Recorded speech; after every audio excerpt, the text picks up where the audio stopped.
Bien, bonsoir. Donc, il me revient dans la distribution des tâches de vous parler du chapitre 3 et du chapitre 4 qui, dans le corps de l'encyclique, sont lisibles par tous, je veux dire, croyants ou non croyants. Autant ce qu'on vient d'entendre du chapitre 2 concerne très directement les chrétiens, autant ce qui concerne le chapitre 3 et 4 est vraiment audible par toutes les oreilles dès lors qu'elles sont de bonne volonté. Ça ne veut pas dire évidemment qu'elles soient à autonomiser ces parties par rapport à la source, par rapport à l'inspiration. Elles ont évidemment une inspiration. Le chapitre 3 s'intitule « La racine humaine de la crise écologique ». Et je voudrais faire trois petites remarques avant de rentrer dans ce très dense chapitre, très riche chapitre. D'abord, à l'évidence, il est construit, ce chapitre, comme un dialogue. Soit on le voit à travers les notes en bas de page, soit on le voit entre les lignes. C'est un dialogue avec les théologiens, et il y en a un qui manifestement a la faveur du pape François, comme d'ailleurs de son prédécesseur à bien des égards, c'est Romano Guardini. C'est peut-être pas un nom très connu de tous, mais j'en vois ici qui opinent, parce qu'en effet c'était un théologien très lu dans les années 60-70, et c'est de loin lui qui est le plus souvent utilisé, qui est le plus souvent cité. Mais c'est aussi un dialogue avec les philosophes, je vais le dire tout à l'heure, mais ça se voit entre les lignes, c'est pas dit dans les notes en bas de page ni dans le texte, avec les sociologues, avec les scientifiques aussi. Donc ça, c'était ma première remarque. Ma deuxième remarque, c'est que lorsqu'on lit la totalité de l'encyclique, je viens de dire que c'était un dialogue avec les scientifiques, on s'aperçoit que le pape François est assez prudent pour ne pas donner raison à une thèse plutôt qu'à une autre. Plus exactement, il laisse ouvertes des analyses méthodologiques différentes sur la manière de traiter les problèmes du dérèglement climatique, par exemple, et de tout ce qui concerne la difficulté de notre planète d'aujourd'hui. Il y a le refus donc d'une perspective et d'une méthodologie unique quant à la problématique de l'environnement. C'est ma deuxième remarque. Ma troisième et dernière remarque, c'est le mot de racine. Ce mot de racine qui est utilisé dans le titre même du chapitre 3, en réalité, il court tout au long de l'encyclique. Dès le passage que nous a indiqué Jean-Yves tout à l'heure, dès le paragraphe 9, il est fait référence au patriarche orthodoxe Bartholomée, qui, il faut le dire, dans la communauté ecclésiale, au sens très œcuménique du terme, puisqu'il est orthodoxe, a été probablement en avance sur les catholiques et sur les protestants pour poser une parole publique s'agissant de l'écologie. Et donc, il est dit, en le citant, qu'il ne sert à rien de chercher un remède aux symptômes, c'est-à-dire aux dégâts apparents qui se posent à nous, si on n'extirpe pas d'abord la racine de ces symptômes. Si on ne va pas au bout, si on ne va pas au fond de la question. Et ça, c'est un thème qui va revenir constamment dans l'encyclique. J'ai relevé au moins 3 endroits où cette idée d'un remède qui s'attaquerait simplement aux effets et pas aux causes, cette idée d'un remède, donc, serait malvenue et inefficace parce que, précisément, n'allant pas jusqu'à la racine. Donc, il faut prendre au sérieux ce mot de racine qui est donné dans ce texte. Je me suis même amusé à relever, mais je ne vais pas vous encombrer avec tout ça, tous les paragraphes où il était question de racines. Les racines éthiques et spirituelles, est-il dit, au paragraphe 9, les racines humaines, au paragraphe 14, les racines de la situation actuelle, au paragraphe 15, et puis après le chapitre 3, où évidemment la notion de racine va revenir à plusieurs reprises, il sera question, mais c'est le passage que tout à l'heure Gilles nous présentera, l'attitude fondamentale, je le lis quand même, de se transcender en rompant avec l'isolement de la conscience et l'auto-référentialité est la racine qui permet toute attention aux autres. Je vous lis une phrase compliquée avec 2 mots savants. mais qui disent une chose très très simple, c'est qu'à la racine du désordre écologique actuel, il y a ce qu'il appelle le refus de la transcendance, c'est-à-dire le refus de considérer que l'homme passe l'homme, tout simplement. Que quelque chose de plus qu'une espèce zoologique nous caractérise en quelque sorte. Et puis il utilise le mot d'autoréférentialité pour dire que l'homme rapporte tout à lui-même et que c'est ça la racine aussi des maux dont nous souffrons aujourd'hui. Alors, ces trois remarques faites en préambule, je rentre maintenant, si vous voulez bien, dans la logique même du texte de ce chapitre 3. Quelles sont donc ces racines? Le pape commence le plus naturellement du monde par rappeler une évidence: la science est bonne, la technique est bonne en elle-même, dans la mesure où il nous faut admirer sans cesse ce pouvoir de création que l'homme est capable de faire. Et il parle tout de suite de ce qu'il appelle la technoscience. Technoscience, c'est un concept qui n'est pas si fréquemment utilisé que cela. D'ailleurs, il était inventé il n'y a pas très très longtemps, et il se trouve que moi j'avais invité il y a 3-4 ans, dans un tout autre cadre, celui qui a inventé le concept. C'est un Belge, il s'appelle Gilbert Autois. Alors c'est là que je vous dis que, vous voyez, il dialogue avec, en filigrane, il dialogue avec la modernité, il dialogue avec les penseurs d'aujourd'hui. Et c'est Gilbert Autois qui a inventé le mot de technoscience. Alors pourquoi? Parce que on sait ce que c'est que la science, c'est le savoir. La technique, on voit ce que c'est le savoir-faire, c'est quelque chose de pratique. Mais la technoscience, eh bien la technoscience, justement, c'est un concept qui essaie de dire qu'aujourd'hui, en dehors des mathématiques, encore il faudrait voir de plus près, il n'y a pas de science qui soit en même temps technique. Un physicien vous le dira, il est obligé, pour faire progresser sa science, de faire des expérimentations et par conséquent d'utiliser la technique, et par conséquent de modifier le réel. Même chose pour le biologiste. Donc la technoscience est un concept, si vous voulez, qui articule la science et la technique, et le pape n'hésite pas à utiliser ce mot récent dans notre culture philosophique. Donc on admire la technoscience, on admire la science, on admire la technique. Mais en même temps, évidemment, on s'en doutait, mais cette technique et cette science que l'homme est capable de maîtriser pour son plus grand bien, peut aussi conduire à ce qu'il fasse montre d'un pouvoir exorbitant. Pouvoir d'autant plus exorbitant qu'il peut être réservé à seulement ceux qui maîtrisent la science et la technique, parce qu'ils ont les capacités d'acquérir ces connaissances, mais aussi parce que ceux qui ont le pouvoir économique, explique le pape François, de façon très dangereuse, peuvent s'approprier en très petit nombre, le nombre des puissants, ces techniques et ces sciences, et ainsi les développer à leur guise, d'une manière non contrôlée par l'ensemble de la population humaine. Donc il insiste presque davantage sur ce deuxième risque que sur le premier, c'est-à-dire une connaissance qui serait seulement confisquée par quelques savants, c'est plutôt une connaissance et une science et une technoscience qui seraient confisquées par les puissants.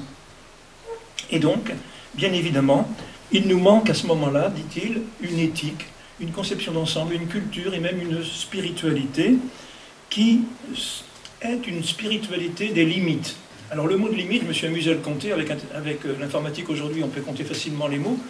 Dans un texte, il y a au moins plus de 25 occurrences où le mot limite, autolimitation, revient. Donc c'est certainement un axe très fort de cette encyclique de nous dire: nous ne pouvons pas laisser aller à son propre autodéveloppement la technoscience. Il nous faut savoir, grâce à la culture, grâce à l'éthique, grâce à la spiritualité, nous donner des limites, parce que autrement nous sommes dans ce que les Grecs appelaient autrefois la démesure. Alors une fois ce projecteur braqué sur la science dans ce qu'elle a de bon et le pouvoir qu'elle pourrait donner à quelques-uns minoritaires et qui pourraient devenir dangereux, il va, dans une seconde partie de ce troisième chapitre, réfléchir à ce qu'il appelle le paradigme technocratique. Ne vous laissez pas impressionner, intimider par le mot paradigme, remplacez-le par le mot modèle et ça fera la même chose. Donc il y a un modèle technocratique aujourd'hui, c'est-à-dire technos kratos, c'est-à-dire le pouvoir de la science. Il y a un modèle donc dont nous pourrions être les victimes. Alors ça a bien été dit tout à l'heure, parce que ça c'est pas qu'une idée de la Genèse, c'est une idée courante. nous avons deux manières, peut-être même trois, j'y reviendrai, de considérer les résultats de la domination de l'univers, ou bien nous le dominons d'une manière seigneuriale. C'est une technique de possession, comme si la nature nous était un donné extérieur et nous autres, orgueilleusement sujets humains devant cette nature, eh bien nous considérerions qu'elle est à notre disposition, que c'est par conséquent qu'elle est... Alors quand je dis disposition, ce n'est pas un mot choisi innocemment, elle est disponible pour toute forme d'utilisation, et même le mot se figure dans le texte de manipulation. Et le pape parle ici de mensonge de la disponibilité infinie. Et puis, il y a évidemment une deuxième manière de voir les choses, c'est de considérer que la nature n'est pas à notre disposition comme un bien infiniment et indéfiniment disponible, mais que la nature nous offre un abri protecteur, mais qu'elle nous offre aussi de quoi l'entretenir, la jardiner, comme on le disait tout à l'heure. Mais en même temps, elle n'est plus à ce moment-là simplement un matériau disponible. Elle est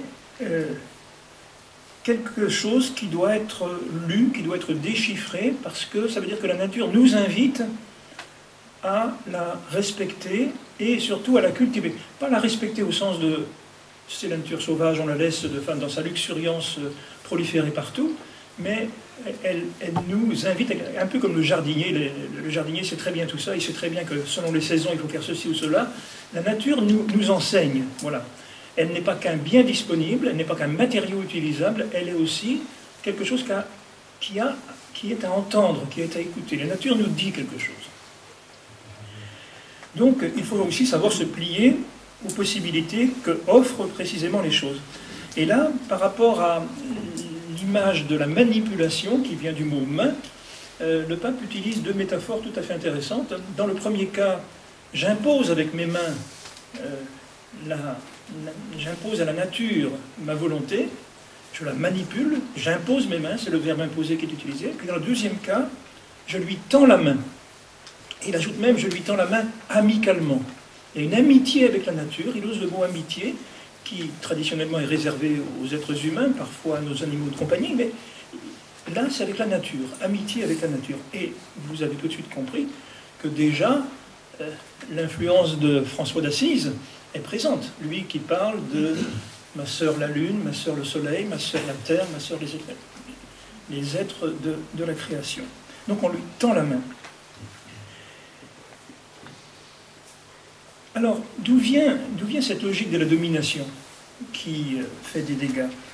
Elle vient, explique le pape très rapidement, trop rapidement peut-être, mais enfin, elle vient du fait que les scientifiques savent très bien qu'il faut, comme je disais tout à l'heure, faire des expériences pour faire progresser le savoir. Et ils ont raison, c'est normal, on ne va pas dire autre chose.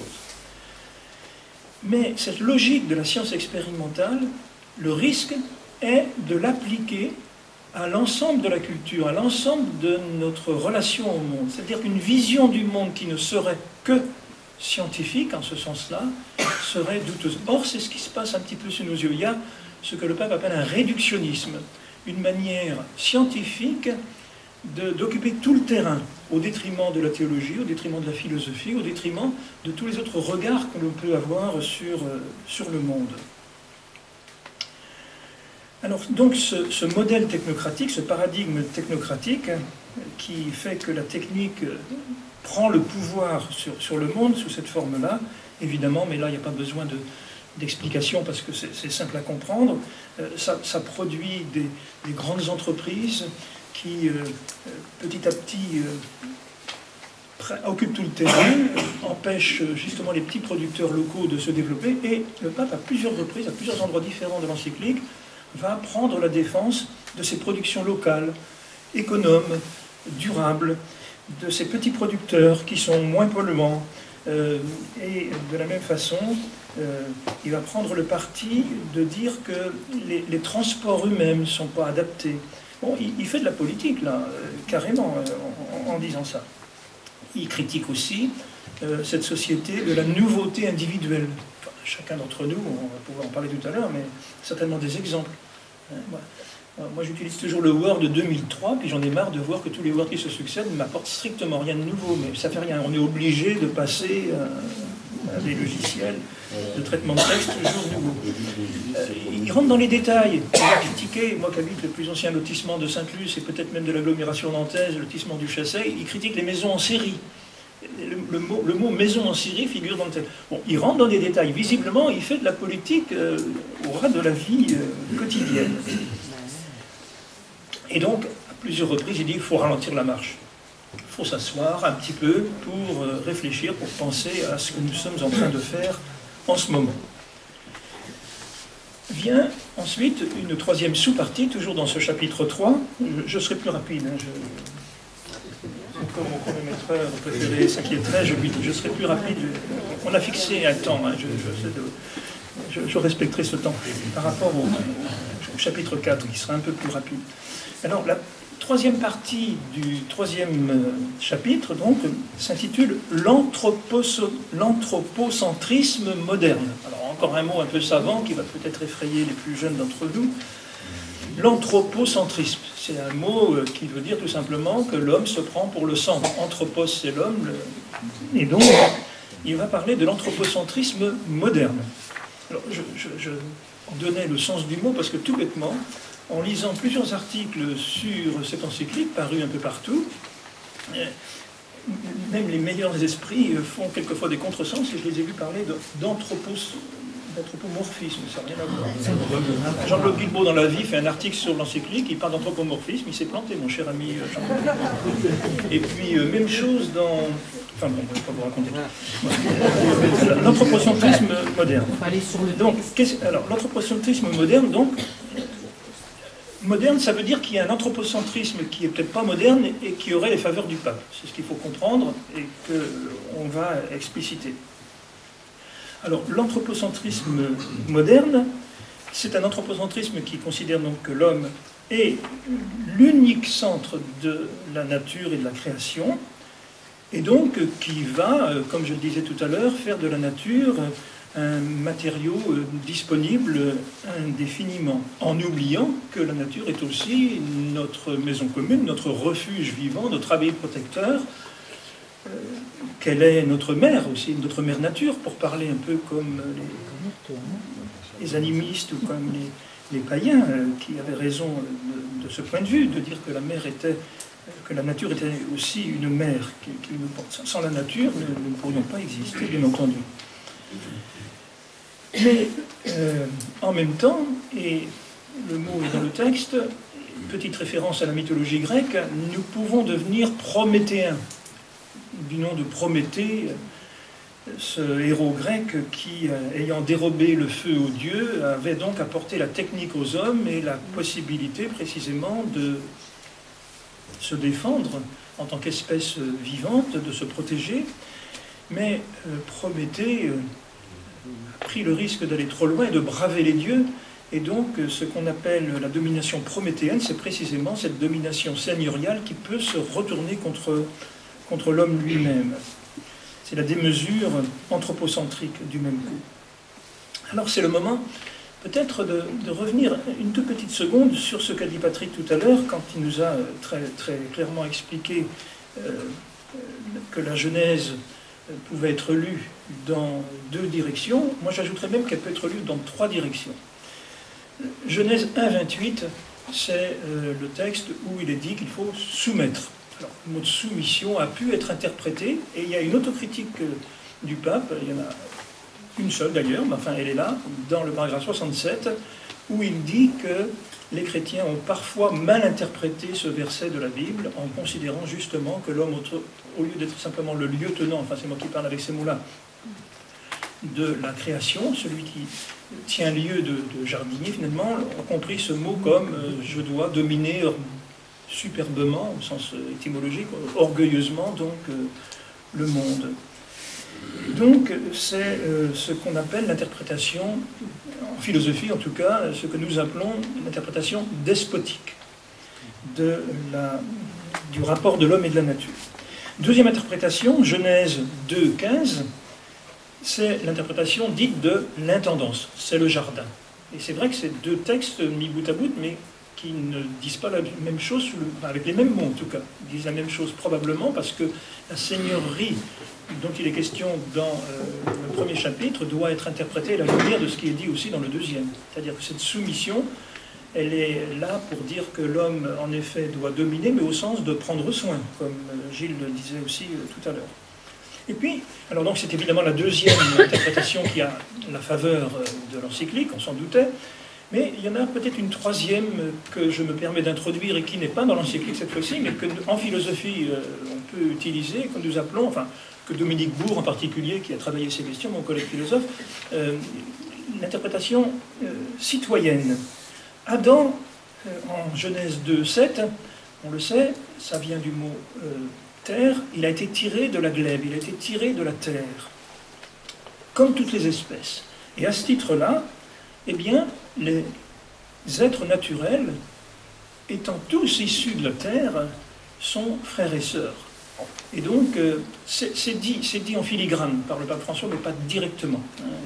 Mais je crois qu'on peut dire qu'il y a ces deux interprétations et ajouter cette troisième qui est comme une précision donnée à la deuxième lecture.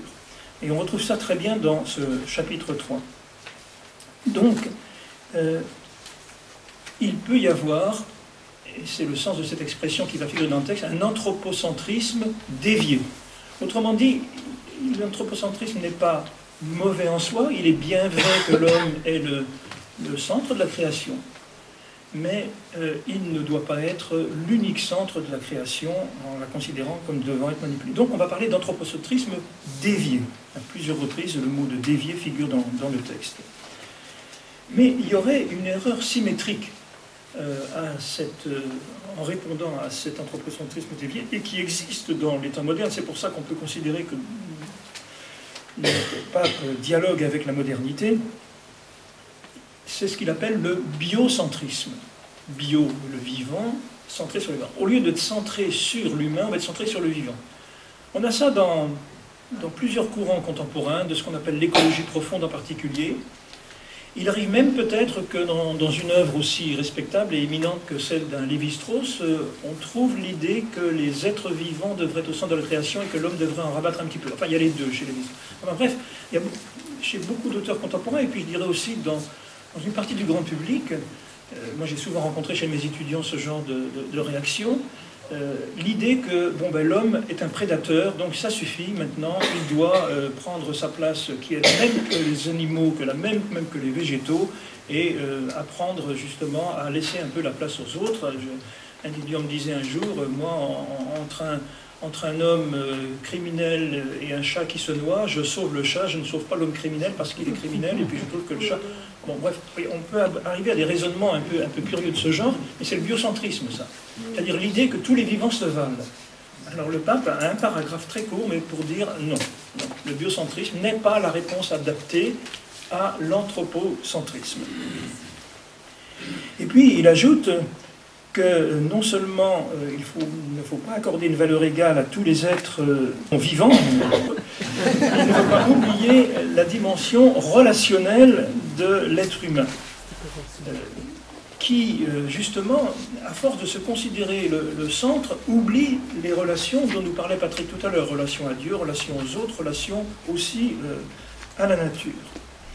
Et si, justement, cet anthropocentrisme-là finit par gagner, on aboutit au fait que, au fond, seul compte ce qui se rapporte à moi, humain, donc mes intérêts immédiats, et donc je dégrade l'environnement allègrement, et toujours associé le pape, celui qui dégrade l'environnement laisse aussi se dégrader le rapport avec les autres humains, parce qu'au fond, c'est la même attitude. J'utilise les autres, je les instrumentalise, je fais en sorte qu'ils servent mes propres perspectives, c'est-à-dire ma propre centration sur moi-même. Donc dégradation sociale, dégradation de l'environnement, c'est en réalité le même type d'attitude au bout du compte.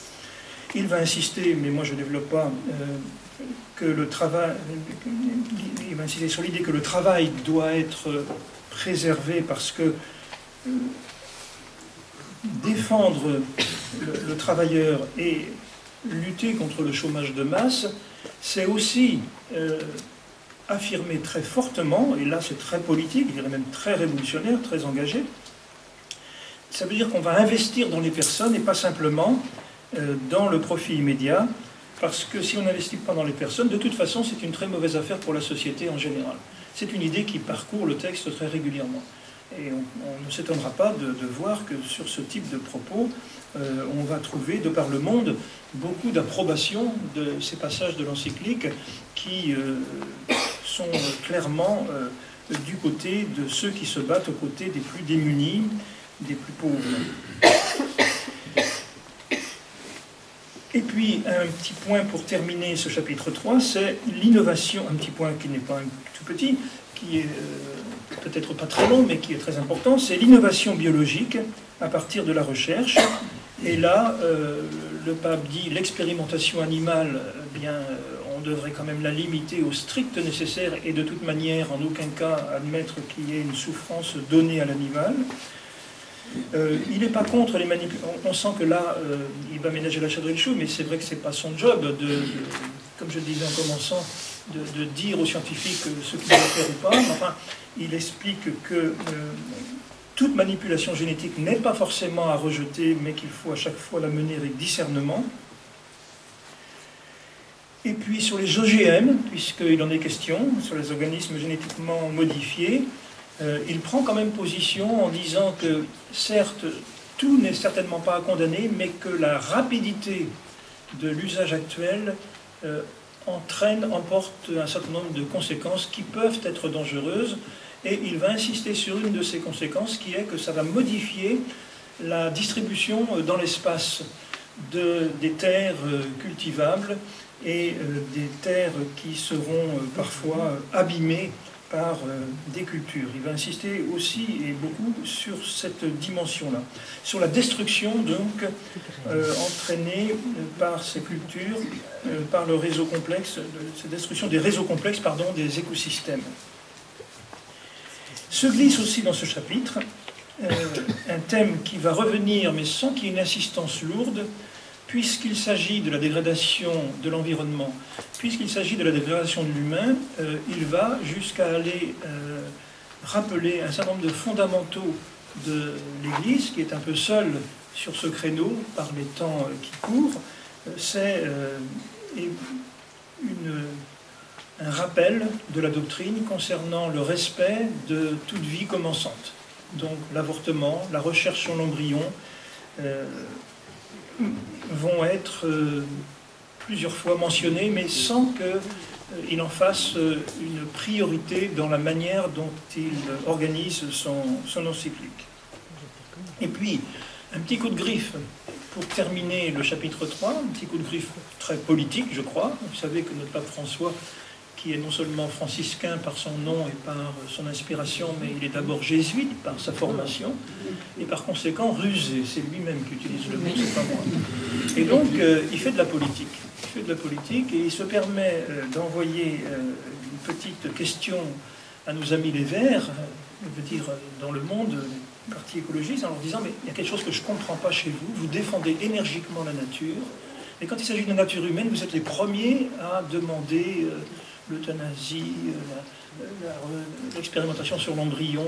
Enfin, on a l'impression que vous dissociez la nature, les êtres vivants et l'être humain. C'est le paragraphe 136 où il y a ce petit coup de griffe très directement expédié. D'autre part, il est préoccupant que certains mouvements écologistes qui défendent l'intégrité de l'environnement et exigent avec raison certaines limites à la recherche scientifique n'appliquent pas parfois ces mêmes principes à la vie humaine.